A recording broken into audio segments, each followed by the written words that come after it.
Each year, Microsoft Research hosts hundreds of influential speakers from around the world, including leading scientists, renowned experts in technology, book authors, and leading academics, and makes videos of these lectures freely available.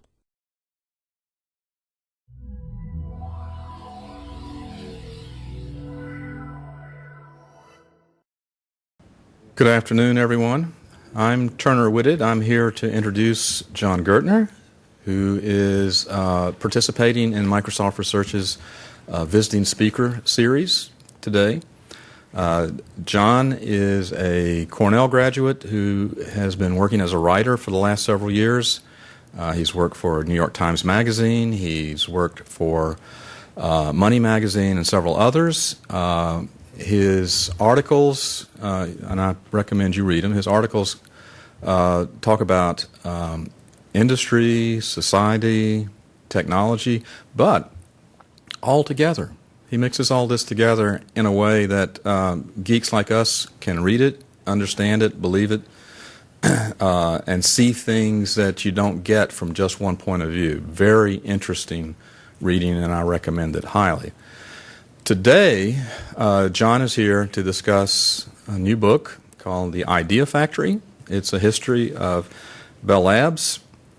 John, I have not read the book. I have lived it, though.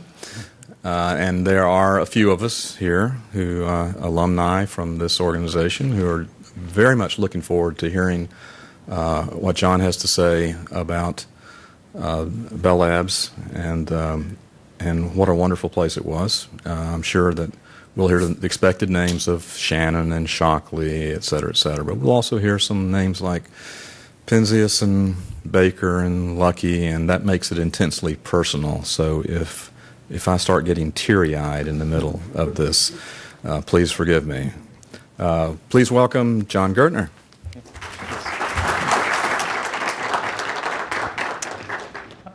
Thanks, everybody, very much for coming. I appreciate it.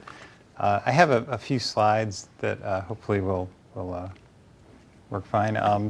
As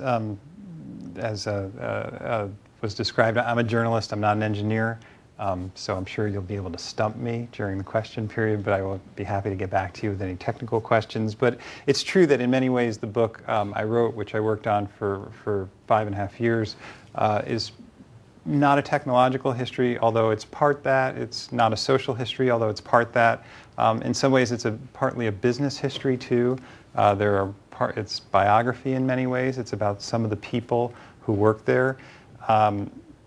It's true, I think, to some extent that there are other books to be written about Bell Labs than what I wrote. My very wise publisher put the word definitive history on the cover of mine.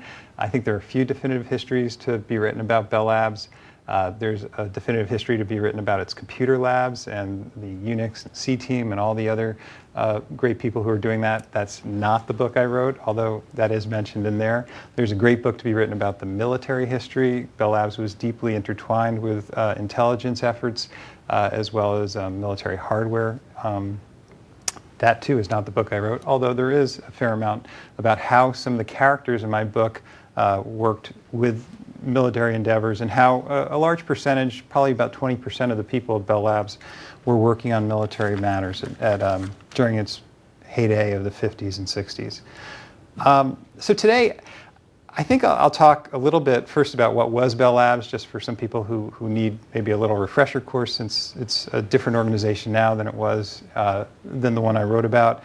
I think I'll talk a little bit about two innovations out of the many that came out of this place. It's very difficult, and I thought rather than go broad, I'd try and go a little deeper, and I'll talk a little bit about the innovative process that ended up with the transistor as well as the solar cell, particularly because I think they're interrelated in many ways, both with the people who are working on those, and even in the fact that they came out of the same exact laboratories on the 4th floor of the Murray Hill building. And then I think I'll just talk a little bit about why innovation matters, and then I'm happy to take some questions.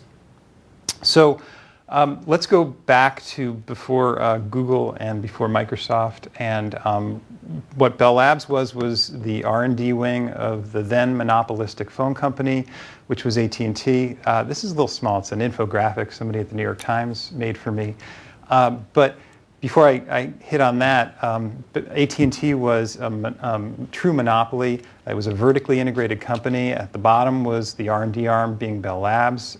During the 1940s, at the end of the 1940s, about 9,000 people worked there.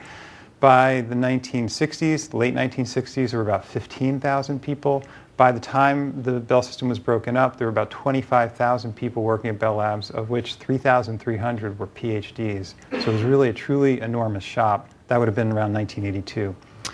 AT&T also had one of the largest manufacturing companies in the world, being Western Electric. The idea being vertical again, that the ideas developed at Bell Labs would move up the chain towards Western Electric, which would then implement them into the larger phone system, being AT&T long lines. But AT&T also either owned part or whole of 23 operating companies around the country. And these were Pacific Bell, New York Telephone, all around the countries. So in addition to this vertical integration, it had a kind of horizontal integration, which ultimately proved much more problematic and was its undoing when the federal government decided that was not acceptable anymore. What came out of Bell Labs? This is, again, just a snapshot of some of the things, but again, you wouldn't go to the store and buy a Bell Labs innovation. It was deep inside other things. It was platform innovations. It was the things devices were built on. It was integral to the communications infrastructure of the day. Really, Bell Labs began in 1925 as a standalone entity. There was AT&T had its own engineering department, and Western Electric, the manufacturing company, had its own engineering department. There was a little bit of tension and overlap between the two, as you can imagine, and the grand solution was, let's create a standalone lab, and in fact, let's create a research department as well within a lab. In the early days, it was in Manhattan. It was on West Street in Lower Manhattan in Greenwich Village. The building still stands, but like a lot of things, it's been carved into apartments. And its heyday really began right during and after World War II. That was when they moved to New Jersey. They started at their first site called Murray Hill, and the transistor came along in 1947, but after that there was a pretty rapid and almost unparalleled, I think, series of inventions and innovations. The silicon solar cell, Claude Shannon worked on communications theory. Those early principles of digital communications came out of there. The theory for the laser, some of the earliest prototypes of some of those room temperature semiconductor lasers came out of there. Fiber optic systems, not the actual fiber optic itself, which came out of Corning. Communication satellites were created and developed at Bell Labs. Cellular telephone networks were created at Bell Labs in the late 1940s and were developed more so in the 60s and finally implemented in the late 1970s. So the CCD chip, there were just a phenomenal number of things. As time moved on, as you can see, I think that's the idea there, they sort of coalesced and formed what we have today. Platforms, again, the stuff inside, the stuff we use all the time. So at Murray Hill, if we went back to way back when, people who may have been to Bell Labs remember it probably as more of a very different looking complex, but this was the first building, and this is circa 1948, so this building is probably around 6 or 7 years old at that time. And it was the idea being that they will get away from the noise and the dirt of the city and the vibrations from the subway, and this will be a kind of utopia to do experimentation without the interruptions of urban life. And the guy who really was the great driver here for this laboratory was this guy, Mervyn Kelly.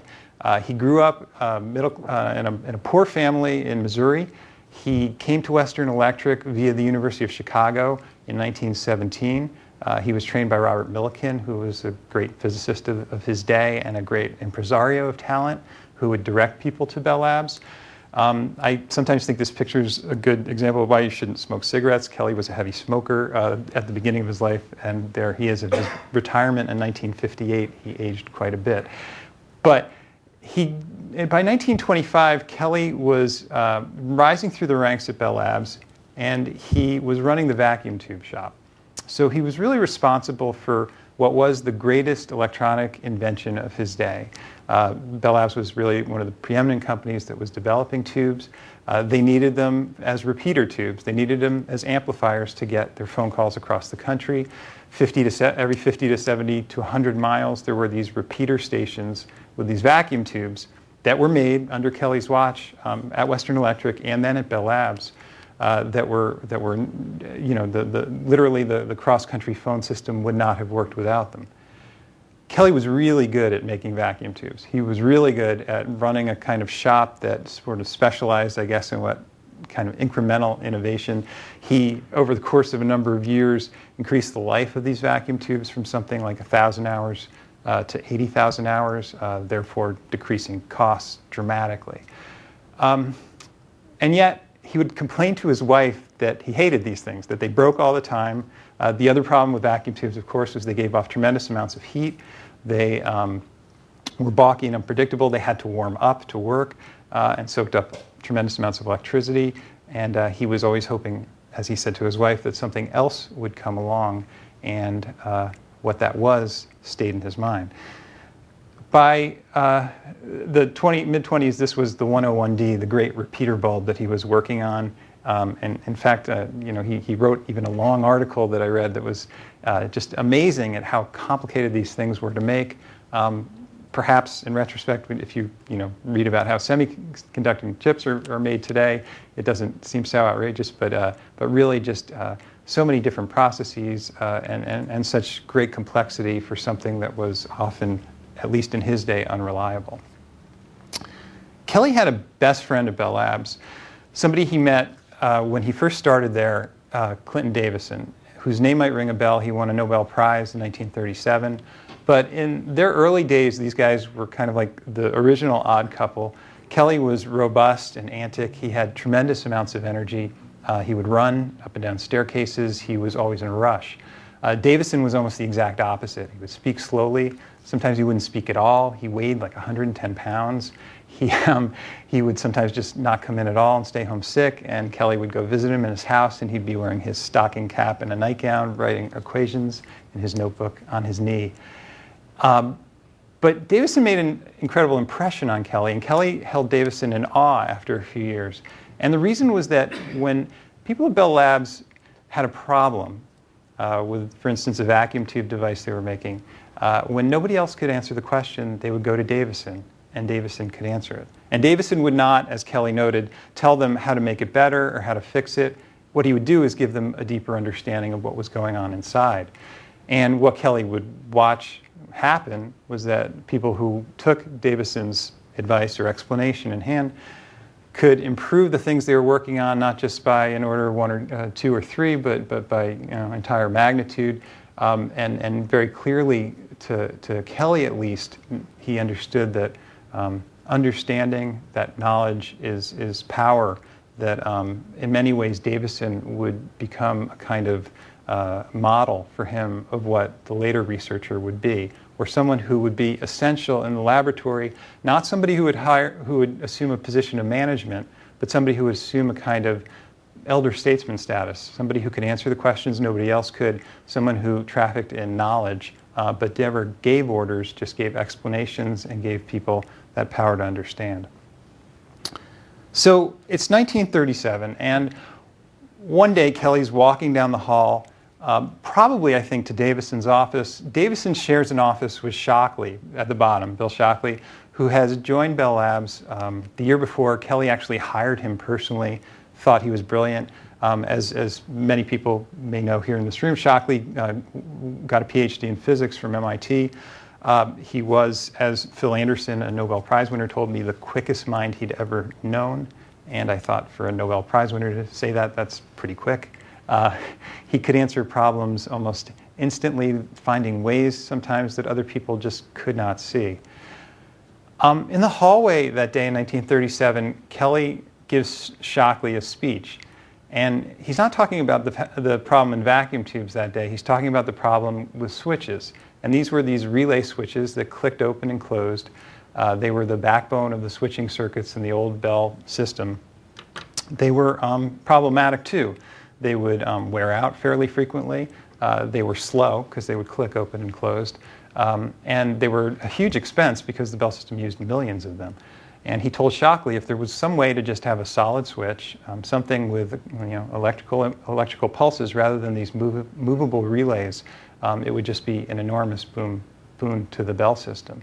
And even to the end of his life, this speech by Kelly sticks in Shockley's mind. So we have these two elements to the phone system, two crucial elements to the phone system, the switches and the vacuum tubes, both of which are problematic. Shockley in 1938 begins working on an amplifier, a solid state amplifier. And he starts pursuing this idea. The war intervenes. Everything stops. Everybody goes to work on war-related endeavors. And then they regroup back in 1945. Kelly is now the head of research, but also vice president of Bell Labs. And he does something very interesting in 1945. He creates what later became known as the solid state group or the transistor group. He makes Shockley one of the leaders of this. And he creates it officially in June of 1945.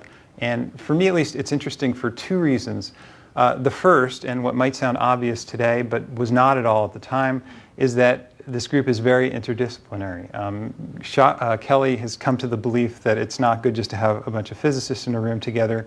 You have to have experimentalists and theorists. You should have chemists and metallurgists. You should have electrical engineers and circuitry experts and the best technical assistants you can. That interface of ideas, sometimes the tension between differing ideas, complementary talents, were the way to solve this very big problem, meaning what is the nature at the time of semiconductors and what knowledge can the Bell system get from this that we can use to apply to improving the phone system. The second thing that I think is really interesting about this group is if it succeeds, it will in effect make everything in Kelly's previous career somewhat irrelevant. So it's sort of an innovator's dilemma, sort of getting around that. Somehow he's saying, go ahead, guys, just do it, and then everything I've ever done in vacuum tubes, which has pretty much defined my scientific career, will become irrelevant. 2.5 years go by with this team under Shockley working on semiconductors, and as we know, in November and early December, they come up with this ugly thing. If anybody's ever seen it, it's actually quite small. It's in the lobby in Murray Hill. It's probably about the bottom digit of my pinky. And that's a germanium slab underneath the arrowhead, and there's gold points coming down the side of it. This is not Shockley's work, as you know also. This is John Bardeen and Walter Bratton, who worked under Shockley, who came up with this, and which in fact pushed Shockley either out of envy or competitiveness towards probably a greater or certainly a more useful transistor called the junction transistor, which followed the next year, although it took a little while for them to figure out how to make it. But why does this matter to the Bell system? Well, as you know, I mean, the power requirements for this thing are tiny compared to the vacuum tubes. It really begins that age of miniaturization. And allows for the beginning of the solid state era. And then you would think, or at least I had gone to think, that they would come up with this and the world would change. But of course it doesn't. These things are incredibly difficult to make, they soon discover. They, in the archives, as I'm digging, you read all these stories of the guys at Bell Labs who would, bring in a military general or a CEO of some competing electronics company, but the transistor wasn't working that day. It was a very humid day. A door would slam nearby and it would stop working, or somebody would be just like tinkering with it the last second to make sure it was working if it was. So there are all sorts of incredibly complicated development problems. They have to make it reliable. They have to make it manufacturable. And it takes years to actually work out the kinks. By about the early to mid 1950s, they have a factory running up in Allentown, Pennsylvania, and they're moving forward in a way that they have reproducibility, as they used to call it at that time. Now, right about that exact time, these guys are actually working in the same lab that Bardeen and Bratton are working in. This is Gerald Pearson on the far left. On the far right is a guy named Cal Fuller, who is a chemist. I'll get to the guy in the middle in a second. Pearson's a physicist who shares the lab with Brattain. He was actually there in that famous day when the transistor is demonstrated and signs Shockley's notebook. But Pearson and Fuller are working on something called a silicon power rectifier in 1953-54.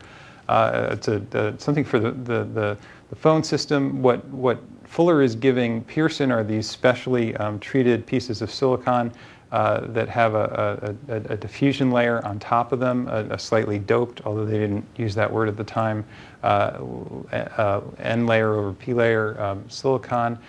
Pearson is tinkering with these pieces of silicon that Fuller is giving him and realizes they're incredibly photosensitive. In fact, by his own measurements, he finds that they're more photosensitive than anything he's ever encountered in the scientific literature. Now, as it happens, Pearson has a friend from college, Darrell Chapin, who works in another building. Actually, all three of these guys work in different buildings. And Chapin works on supplying power to remote repeater stations. He's got this problem he's trying to solve, which is in places that are far from the grid, where these repeater tubes have to be installed to amplify the phone signal, they use either dry cell batteries or diesel generators to power them. Which don't work well, in particular down south, because of the humidity, the batteries, that is.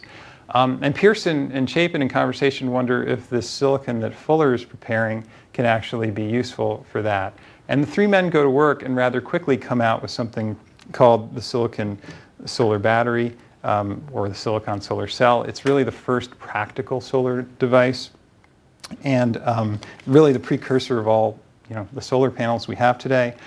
The first test of this is in 1955 in Americus, Georgia, to power a remote repeater station. And they have these panels on the phone poles near where I live in New Jersey now. And the big difference is the thickness, but it's ironic. They're essentially the same.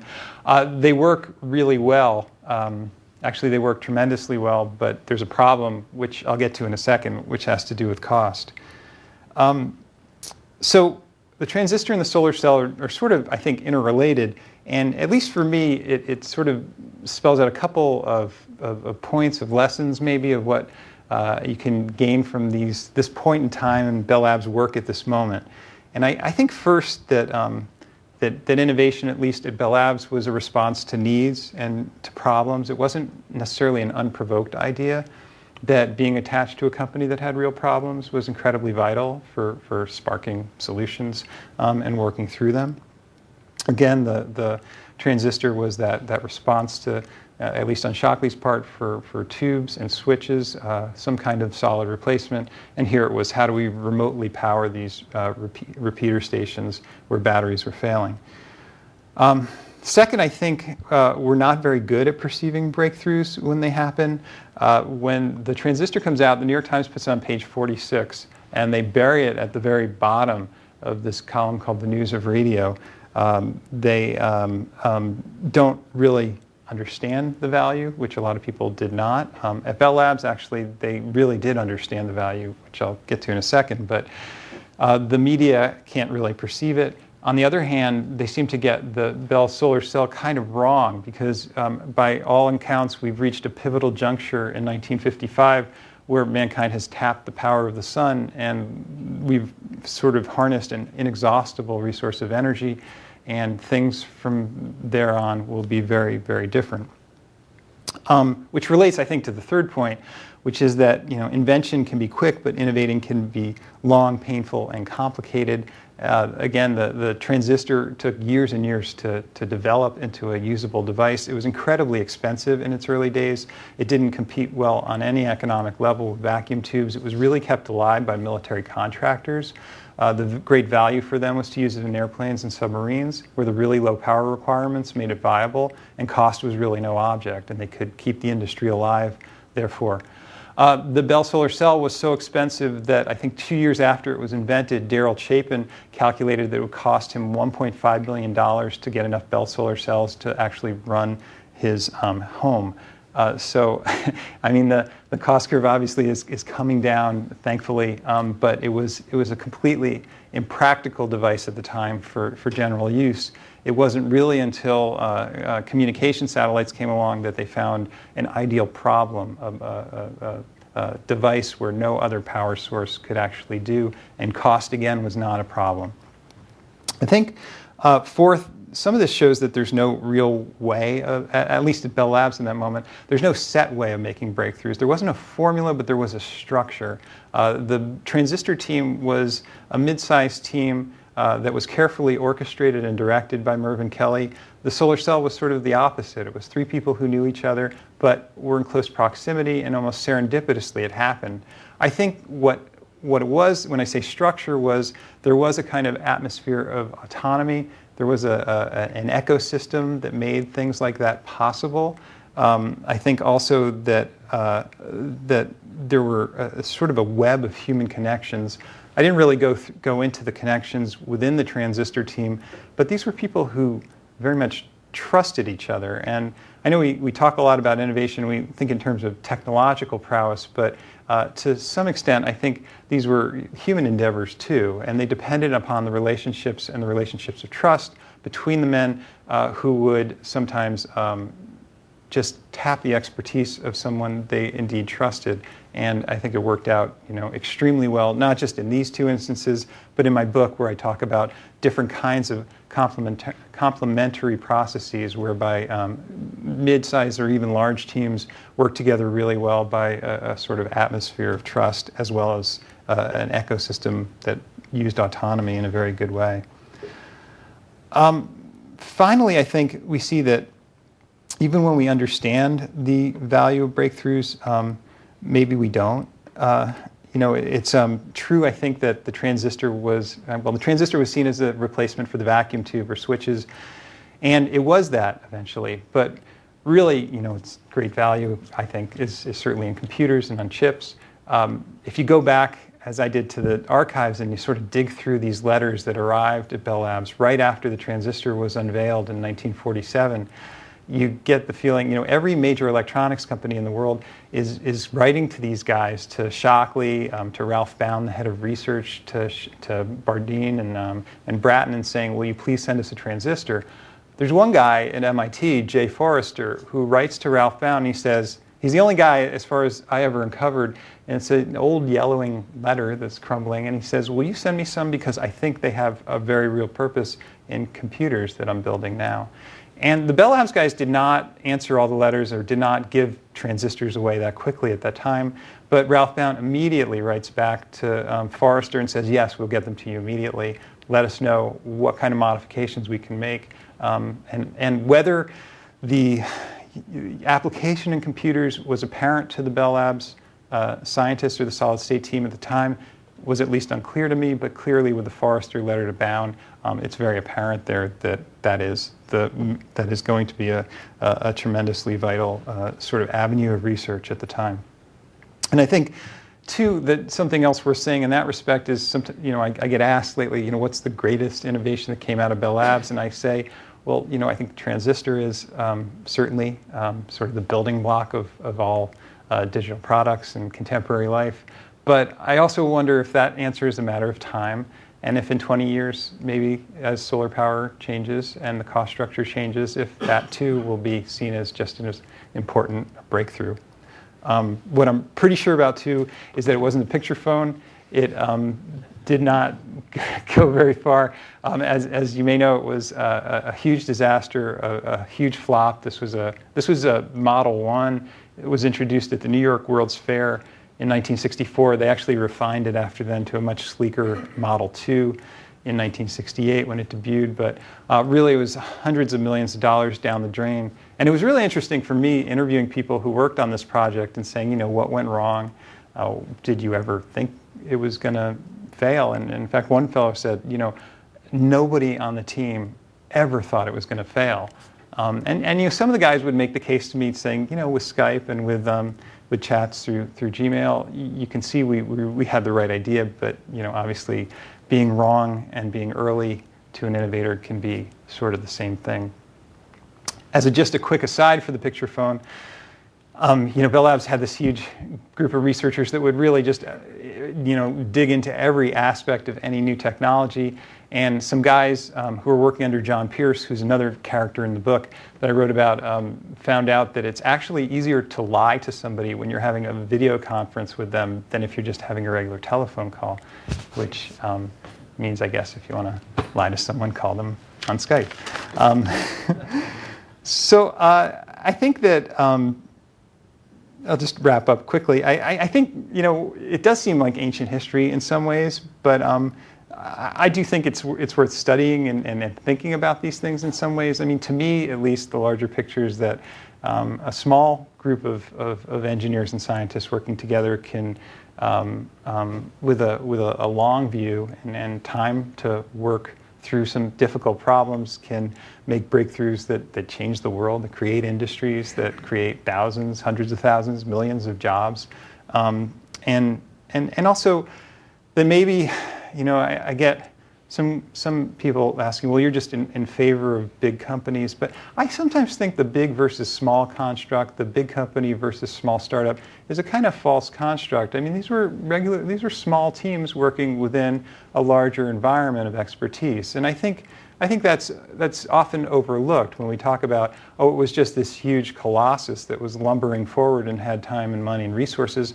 But I don't think if you look at how they made projects, I mean, it's true that the picture phone, for instance, was hundreds of people working on it, and cellular telephones to some extent was also, but a lot of them were not. They were just a few people working within a larger team, within a larger environment, and they could tap different kinds of expertise when they needed to, which proved vital. But really, it was a few people who ended up, getting that ball rolling. I think, to that extent, what was vital about Bell Labs was, and I think we focus on invention, but it could stick with these ideas. It could develop them for years through years of frustration. Being attached to a phone monopoly gave it incredible advantages, incredible financial advantages, incredible non-competitive advantages that they could stick with these things. But still, that bottom line that taking the long view really can pay off, does pay off, doesn't pay off obviously quickly. Maybe it never pays off in this case, but at the same time that it's important and it's worth thinking about. Thank you very much. Appreciate it.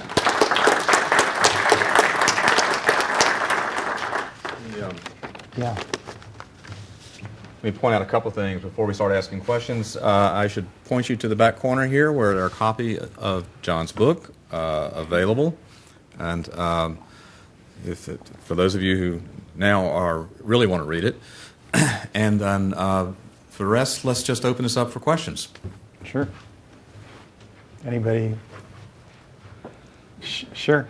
Back when I worked there, yeah.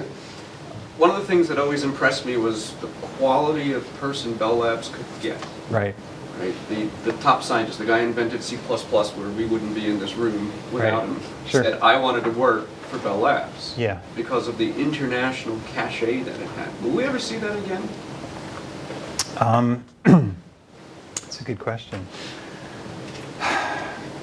I mean, I wish I could tell the future. I hope we do see it again. I think in writing this book, I certainly didn't write it to sort of say we need to build another Bell Labs, that we could build another. I mean, I'm very much a believer that we live in a different world right now. I don't want to be sentimental or nostalgic. I think it's important to understand what it was. I don't know. I don't think we'd see it in national laboratories. Universities have their own cachet, but it's different. Microsoft has its own cachet. Google has its own cachet. So I think it's not maybe as monumental. It doesn't cross over from pure science to applied science to engineering to manufacturing in the way it did Bell Labs. I think the models for innovation are much more distributed now. Between how research is funded, how it's conducted, how it's actualized, especially in the Valley or up here. So if I had to make a bet, I would say we might not see it again, but I'd still say I hope we do. Yeah. Yeah. You made a point earlier on that AT&T was this vertically that AT&T was this vertically integrated company, yeah, which had its finger in pretty much every part of the pie, as it made core routers, and I guess it made end-user equipment as well. Mm-hmm. How much of that had an influence on the innovation which actually came out of Bell Labs? Because it looks like they had problems to solve in every part of the value chain, and that may have had a outsized effect on the innovation that came out of the labs. Yeah. I think it had a significant effect. I mean, in my conversations and interviews, I mean, you did hear that, the theoretical physicists kept themselves insulated from the real world problems at the phone company. But I think even folks at research that there was this notion that their work would have some real applications, could certainly, move over to development if depending on its success. So, Stephen Chu once said, and I quote him in my book, and he was at Homedale, that working in this atmosphere of applied technology, it doesn't compromise you; it sharpens your mind. And I thought that was probably appropriate. I mean, that was very much in line with at least the what I learned from my research. So yes, definitely, just simply yes. Yeah. Yeah, I worked there in the 90s too, and I worked on a newer version of picture phone that we were also stunned wasn't a huge commercial success. I'm sorry.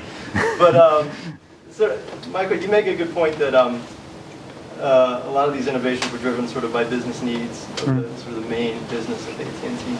However, do you find, looking over the history of AT&T, that they were unable to sort of capitalize on sort of greater business opportunities they might have had? One of the things that struck me, for example, the Allentown plant for the semiconductor plant was way behind what Intel had at the time.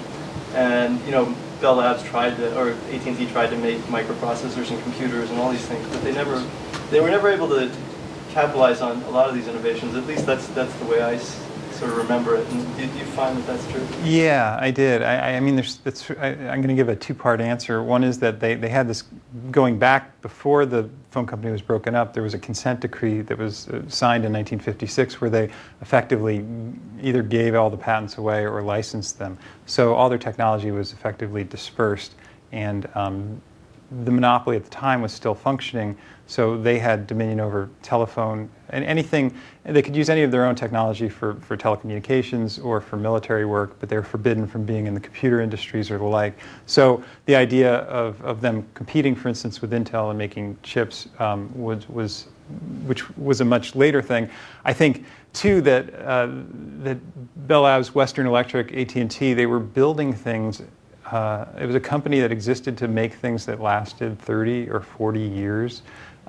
And very quickly, I'd say, definitely within the 80s and certainly by the 90s, it had shifted decisively to a place where the business cycle was much, much faster. I think in the book I say, went from 30 to 40 to 3 to 4, and my conclusion at least was that it had a very, very hard time adapting to that. It was completely foreign to them, and they just could not get up to speed quick enough. Yeah. As part of that consent decree, there was this little thing called the license fee. Right. Would that ever work? I mean, you can explain what it is, but would that ever work outside of a monopoly? That you were allowed to license, for instance, the transistor for whatever it might be? It's a couple of bucks, whatever. Yeah, exactly.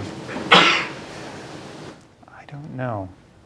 I mean, it's a great question. It's also the question that's also asked of me is somewhat different but similar. Would funding basic research in the same way they funded basic research ever work outside of a monopoly? And I lean towards being doubtful of that. So I think it was a very unique situation. So that at least was my conclusion. Yeah. Sure, back there. The reputation of Bell Labs is sort of strong and positive now. Was there any at a point 40, 50, 60 years ago where it was controversial, or were there critics of Bell Labs, or did university researchers look at it differently, or has it always been relatively strong and positive? I mean, I think it was stronger. I think some people felt it was arrogant, but I guess a lot of people I asked that question to said, well, we were arrogant because we should have been arrogant. You know, that they felt they were better, and maybe they were better. They had the best people in the world working there. But you know, Western Electric and AT&T, for instance, got an awful lot of criticism. A lot of it deserved, and Bell Labs was like this kind of, in some ways, untouchable sort of national treasure. And you know, I think in a lot of ways it sort of, you know, was apart from the kind of criticisms of either arrogance or incompetence that were directed more towards Western Electric and AT&T. And the academics there were, you know, very close with, you know, the academic community at MIT or, you know, any of the great universities. So the difference being that they didn't have to teach classes and they didn't have to apply for grants. So it was almost more academic than academia was. And in that regard, yeah, they were held in incredibly high esteem. Yeah. Yeah. So since you study innovation, I assume you're familiar with Ray Kurzweil? Ray Kurzweil? Yeah. What do you think of his theory on future development of innovation? I mean, he thinks it's exponential. We're going to hit, yeah, you know, a singularity is near, basically. Yeah. You know, I haven't read his book on singularity. You know, there's, I guess, Peter Diamandis, who is also teaching, has this book, Abundance, which sort of picks up on some of these ideas of exponential growth and innovation. This coming Sunday, I review the book Abundance for the New York Times Sunday Book Review, and that might give you a sense of what I think. What's that? The preview is. I mean, I think they, you know, they make a very interesting case. I mean, you know, I think they're very much worth listening to and debating. But yeah, you can read the review and let me know what you think. Yeah, sure. I wonder if you can compare and contrast, or if you even have the data to do this, the innovation culture at Bell Labs versus Xerox PARC. Yeah, it's been a while. I read, I guess it's Hiltzich's book on Xerox PARC. I mean, to me at least, and again, this was a while back that I read that book. You know, I think the research cultures may have been similar and were similar in some respects in Autonomy, but Bell Labs also had that huge development facet to it. And also, something I didn't talk about at all, they also had manufacturing people that was doing technology transfer to the manufacturing plants. So there was I'm not saying it was a better level of expertise, but it was a different dynamic with that kind of weight. And really, at Bell Labs, there were only like 10 to 15% working in basic and applied research. So, you know, of that 25,000 in 1982, you know, think about how many of those were actually in development. Or there was that military component too, and there was some exchange of ideas too between people working on military projects and people just working on telecom development. So it was a different, I think, a different kind of idea sharing in some ways, and probably with more of a kind of practical and diverse body of knowledge because it wasn't so focused on computing, which is to take nothing away from Xerox PARC at all. Yeah. Sure. Yeah. I think you mentioned that they had a structure or process around innovation. Could you elaborate on what that looked like? Yeah, I go into it a lot in the book, so I won't go too deep into it, but I think there were different aspects of it. And part of it was the way they set up their research and development wings of the labs. Part of it was even architectural, I think, in the way they designed Murray Hill. Part of it was the way they managed in giving certain people autonomy, not complete autonomy, but autonomy to be curious. Sometimes, and I don't, you know, I've tried to make this point too, I certainly didn't write the book because Bell Labs was perfect, and in fact, you know, with the picture phone and other things, you know, it was like any large institution, it had its flaws and its problems. Sometimes very brilliant people supervisors would try and dissuade them from their ideas, and they would say, well, the hell with you, I'm going to do it anyway, and they would have real successes too. And be tolerated, which I think is part of the culture too, that you can tolerate dissent to some extent. So it was a bunch of things, but I do go into it fairly deeply in the book. Yeah. And a question from online. What was the compensation system at Bell Labs like? Did they do anything special to reward innovation? They did. The compensation scale was low. It's not. Although, you know, when they hired some of the people who really formed the core of my book, it was actually quite high compared to academia. And when to explain in some ways how they got great people, part of it was the culture, part of it was the reputation, part of it was the ability to work on research without teaching classes, but part of it was at least coming out of the Depression, they had money and could hire really good people at a time when very few companies could, and certainly academia was paying fairly low. As things went on, the compensation scale was modest. Some stars were rewarded. In fact, Shockley spent a long time looking at the compensation structure of researchers at Bell Labs. Shockley would get deep into these sort of side projects, and he found out that Claude Shannon was actually underpaid. And so he made sure, and Shannon sometimes didn't cash his checks, so I don't even think Shannon gave a crap about what he was making. But eventually, and the final part of my answer would be, certainly by the 80s, it was, it was the compensation scale compared to what you could make, for instance, out on the West Coast, or as an entrepreneur, was clearly being, fast outpaced. Yeah. In the spirit of that, you said we live in a very different world now. And in duplicating this, how much does the behavioral economics of people being risk averse and staying in larger companies versus nowadays, if you're creative or not risk averse, you'll jump out into a startup. So you no longer have that great mix of eccentric people, risk-seeking people, highly curious people, and the stability that comes from a large company. Now, certain types of people, for behavioral reasons, jump out to startups and rob kind of more of that radical creative gestalt pattern matching out of large companies. Is that one of the core issues why it's so hard to produce this now? I think that's a great question. Shockley was like the original startup guy. He left Bell Labs to go create Shockley Semiconductor in 1955 in Palo Alto. I think, one of the great challenges for large companies as you get bigger is preserving some kind of culture of creativity, of helping people sort of feel connected but still free.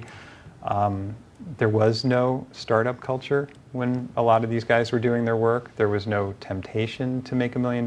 It never even occurred to them. Bob Luckey, one of the guys in my book, said, it just wasn't even conceivable. It just didn't. That world did not exist. Just like the internet did not exist. It was not something that they would think of it. They were in it really for the adventure, for the curiosity. So I think, it's true. I still think that companies can and do preserve cultures of innovation that are vibrant. And I think not everybody wants to work for a startup. Some people do, and then come back to the fold too. But it's a great point. Yeah. Were there any women scientists at Bell Labs? You keep referring to guys. I do. There were, and in fact they began. I'd say they opened their ranks first broadly in the mathematics department, and especially during World War II when women came in good numbers. But even in the late 40s, this was a white Anglo-Saxon, waspy, non-Jewish, which I talk about in the book. There was a strain of anti-Semitism that ran through AT&T that Bell Labs really bucked, really by the late 1940s to its credit under Kelly and hired Jews. But I remember coming across, I was at Palo Alto digging through William Shockley's papers, and Shockley kept his photo album from a dinner party in 1947, and it was like 100 Bell Labs researchers, and it was beautifully photographed, and everybody ate oysters and martinis and smoked cigars, and there was no women there. It was just all the guys and all in ties, and it was a boys' club. Really not until the 1950s did it really change, and then mostly in the 1960s. Yeah. There's a theme that goes through your discussion that makes me think that maybe innovation too early has negative effects. Mm-hmm. Did you see that in any of this? I did. I got negative effects for the company, for the people who worked on it. I think so. I think partly it also relates to, I mean, at least in Bell Labs' case, there was more coming out of their laboratory than they could possibly implement into the system. So it was almost, I think, there's some quote in my book where it's like, there's this raging river and then the trickle that would come out of AT&T of technology. And so what do you do with these people who are thinking far, far ahead to a world that could be, and yet you still have these parts of the phone system that are built 30 or 40 years, how do you implement them? But I think, yes, I mean, one theme too, I think, is that, yes, you can be too early, and at Bell Labs being too early meant a lot of times your stuff would be shelved. But I think also that being that time and again, these guys I wrote about, Shannon and Pierce, were so far ahead of their time, or they're in their thinking. It's really just so striking. Pierce was in the 50s, envisioning at a time really nobody else would, that we were going to walk around with handheld phones. And Shannon was into robots, and it just in a way that was just so incredibly prescient. You can read the book and sort of get more of a flavor for that. But yeah, it was quite remarkable that way. Yeah. And a question from online: how does Bell Labs compare to research labs of today, such as MSR and IBM Research? I'm waiting for someone to invite me to come visit your research labs and get the grand tour. Part of my answer is going to be that I don't, although I know some about IBM and Microsoft's research efforts, I don't know nearly as much about them as I do know about Bell Labs. I will say that when I talked about how the world is different, I mean, I really do believe it's very difficult for corporations to capture the value of these science experiments, that they're, at least in the Bell Labs days, this kind of high risk, very uncertain reward kind of work, and to do it on that kind of scale is very difficult, and it's why we have such a different system today.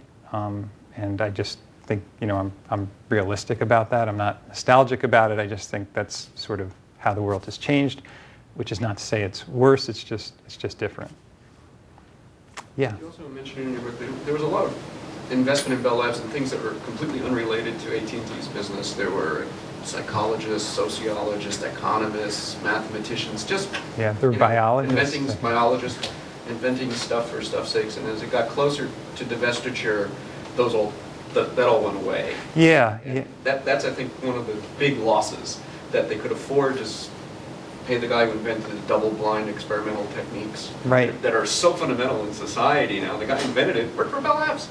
It had nothing to do with phones. Right. I didn't go into too much of their psychological research, their biological research in the book. And again, I think it's a great point to make that I mean, I had other people make sort of the opposing argument, like they had no business doing that. They were wasting phone subscribers' money, and I think ultimately some of that work was done away because they felt like they couldn't really justify it.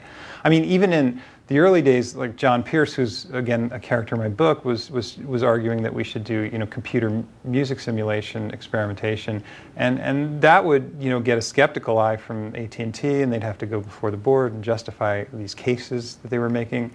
And then they would say, it's important for speech synthesis, and it was sort of, kind of, and they would convince him that. But yeah, I think it went farther in that direction where probably, arguably, it became harder to justify.